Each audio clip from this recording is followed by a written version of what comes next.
Assalamualaikum warahmatullahi wabarakatuh. Untuk kali ini kita akan membagikan tips and tricks membuat benih edamame. Kapan kita bisa memanen benih edamame atau kedelai edamame yang sekilo di pasar itu lumayan mahal ya, udah sampai puluhan ribu. Itu pun sekilo basah untuk kedelainya ya. Mari kita saksikan video berikut ini.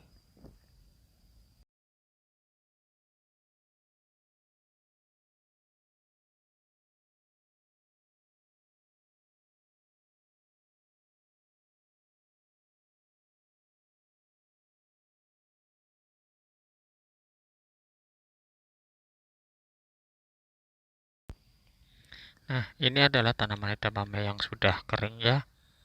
Dan tanaman ini bisa kita jadikan bibit. Lihat polong-polong yang sudah coklat, yang sudah jelas-jelas tua dan tidak ada daunnya lagi ya. Tanaman-tanaman yang seperti inilah yang jika kita jadikan bibit itu akan sangat baik pada kedelai ya. Itu secara umum. Nah, edamame ini itu adalah kedelai impor yang diproduksi di luar negeri sana. Awalnya mungkin dari Jepang, kemudian berkembang hingga ke daerah Taiwan segala. Nah, keunggulan edamame itu adalah satu, dia bijinya besar. Nah, ini kelihatan ini polongnya besar-besar ini. Nah, kita panennya itu menggunakan gunting seperti ini. Kita ambil satu persatu pertanaman. Karena ini tanaman cuma satu, kita harus ngambil secara hati-hati ya. Karena bijinya jumlah terbatas. Jadi kita menggunakan gunting untuk mananya, tidak main tarik aja.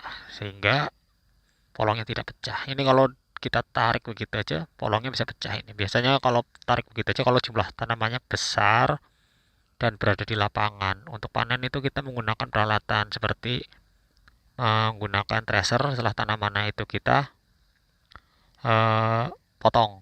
Nah, sehingga kita dapatkan hanya bijinya saja. Kalau seperti ini kita panen di dalam polongnya, sehingga kita nanti mengeringkan bijinya itu tetap di dalam polong, kita jemur hingga mudah dipecahkan, atau kadang juga bisa pecah sendiri pada saat dijemur. Nah, ini adalah pemanenan konvensional ya, pemanenan biasa aja. Jadi tidak ada yang istimewa, hanya menggunakan gunting. Itu hati-hati, kita potong pangkal polongnya yang nempel di tanaman satu persatu. Kita perhatikan betul-betul agar tidak melukai pada bagian polong dan bijinya, sehingga polong itu tidak pecah. Nah, pengeringan di dalam polong ini tidak akan menyebabkan biji kedelai itu terkena sinar matahari langsung ya, sehingga pengeringannya relatif lebih rata dalam satu biji. Nah, ini adalah polong-polong yang sudah dipanen tadi. Nah, tuh yang sudah kita potong-potong dari pohonnya.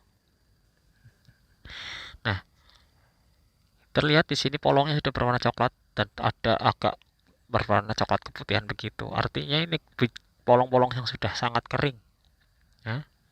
Tapi di dalam polongnya itu bijinya belum terlalu kering. Nah, kemudian setelah panen itu kita tempatkan dalam satu wadah untuk bisa kita pastikan bahwa dalam satu wadah yang sama itu nanti hanya ada biji kedelai edamame. Nah, kemudian kita akan perbandingkan ini biji kedelai edamame yang besar-besar ini. Kita lihat besarnya seberapa besar ya. Nah, biji edamame yang di sini nih nanti terlihat cukup besar ya ukurannya, polongnya. Terlihat tadi itu besar sekali. Jadi dengan besarnya biji polong edamame itu nanti akan terlihat perbedaannya dengan kedelai yang ada di lokal kita Indonesia ya. Kita bandingkan. Nah, ini pertama kedelai untuk varietas yang toleran kering satu. Nah, itu jauh banget itu ukurannya tuh, kelihatan. Nah, ini adalah varietas dering satu yang kecil. Yang besar itu adalah edamame ya. Itu bedanya sangat jauh sekali. Polongnya aja udah jauh, apalagi isinya. Nah, tuh. Bijinya besar-besar sekali ukurannya yang edamame jika dibandingkan dengan yang dering satu.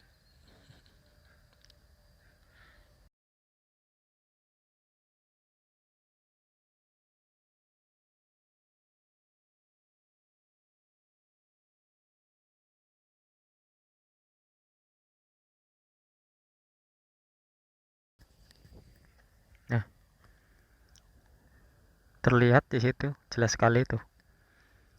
Dering satu tuh yang kecil-kecil, edamame itu yang besar-besar nih kelihatan di telapak tangan dibandingkan secara langsung. Nah, yang edamame jauh lebih besar ketimbang yang dering satu, bisa 2 kali lipatnya lebih bahkan ya. Kalau secara kasat mata aja kita lihat itu, terlihat jelas. Edamame itu jauh lebih besar ketimbang varietas kedelai dering satu. Nah, ini merupakan keunggulan dari edamame yang berbiji besar ya.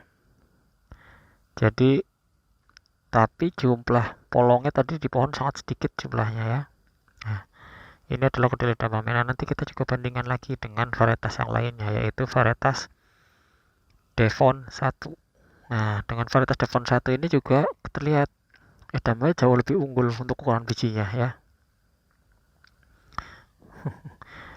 Nah, terlihat Devon 1 itu termasuk varietas yang berbiji lumayan besar ya. Lebih besar daripada dering yang jelas, tapi tidak lebih besar daripada edamame, bahkan lebih kecil dari edamame. Nah, itu masih tetap lebih besar dari edamame.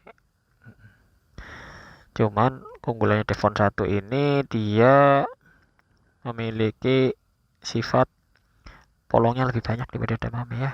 Nah, terlihat tuh. Bijinya lebih kecil-kecil. Nah, kemudian di sini kita bandingkan juga polongnya. Polongnya juga lebih kecil daripada edamame untuk Devon 1.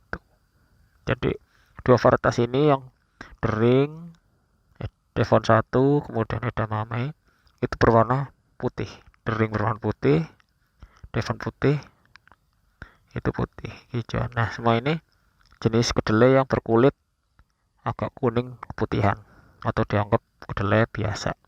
Nah, tapi kita juga punya kedelai yang berwarna hitam, yaitu varietas detam. Nanti kita bandingkan juga besar mana ukuran bijinya, ukuran benih kedelainya. Nah,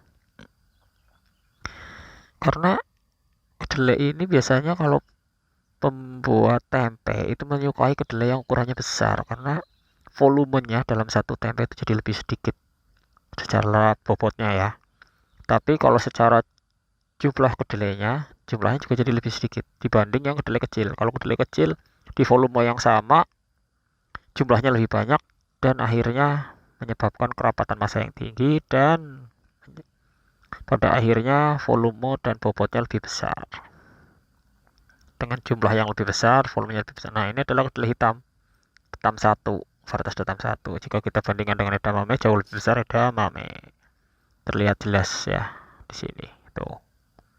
Dari 3 biji yang kita ambil dalam satu polong, kedelai hitamnya itu jumlahnya lebih sedikit. Jumlah apa? Ukurannya lebih kecil. Nah, begitu juga polongnya lebih kecil ukurannya. Oke.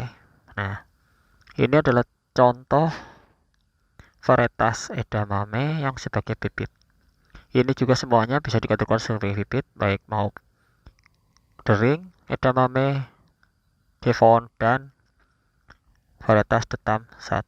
Semuanya layak untuk dijadikan bibit karena kita panen dalam usia yang tua. Oke, mungkin demikian dulu video dari saya. Wassalamualaikum warahmatullahi wabarakatuh. Semoga bermanfaat.